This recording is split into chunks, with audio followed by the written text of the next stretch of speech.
What can I do or say to get this person to buy what I'm selling? Example.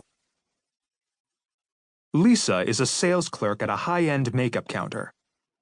Part of her sales process is to give free makeovers to customers who are visiting the counter.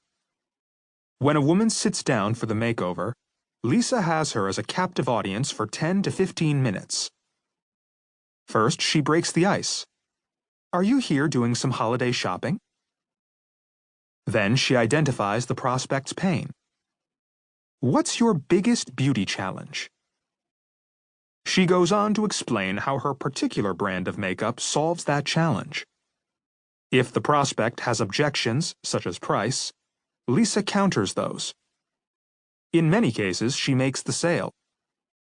But as the customer walks away, only to be replaced by the next person at the counter, Lisa can't help but wonder, is there anything I could have done differently to make a better sale? The sales cycle from the customer's perspective. In truth, the customer often has a completely different process. That process has been called the buyer's journey, and it often looks like this. Develop awareness of problem or need. Information gathering. Seek options. Make purchase decision. Select a vendor. If you think about your own buyer's journey, you'll see that the salesperson, if there even is one, comes into the process about halfway in. Example.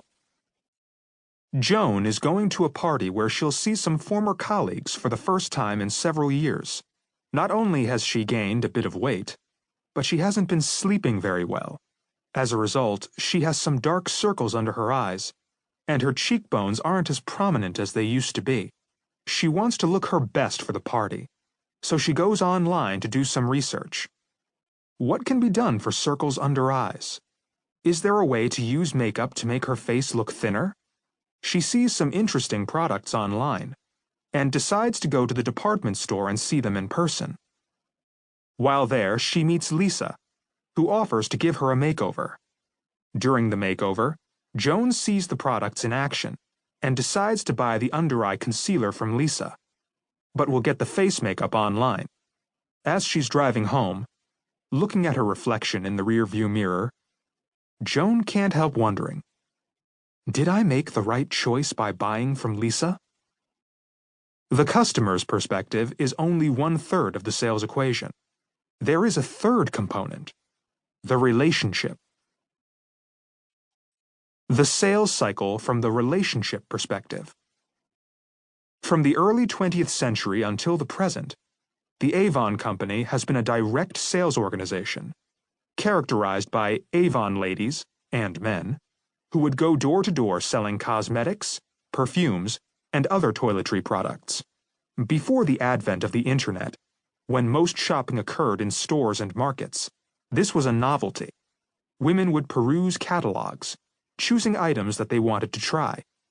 They would then call their local Avon representative, and the person would come to the home and demonstrate the products. Customers loved being able to smell perfume and try on lipstick before purchasing it. Perhaps even more important, though, was the relationship that developed between the representative and the customer. He or she often became part of the customer's extended family, and the selling opportunity became more like an anticipated meeting with a cherished friend. It worked. At the time of this writing, Avon is the 5th largest beauty company and the 2nd largest direct selling enterprise in the world, with 6.4 million representatives. How has Avon maintained its status as one of the biggest sales organizations in the world for almost 100 years? By understanding the power of the sales relationship. As with other types of interpersonal relationships, the sales relationship takes on a life of its own.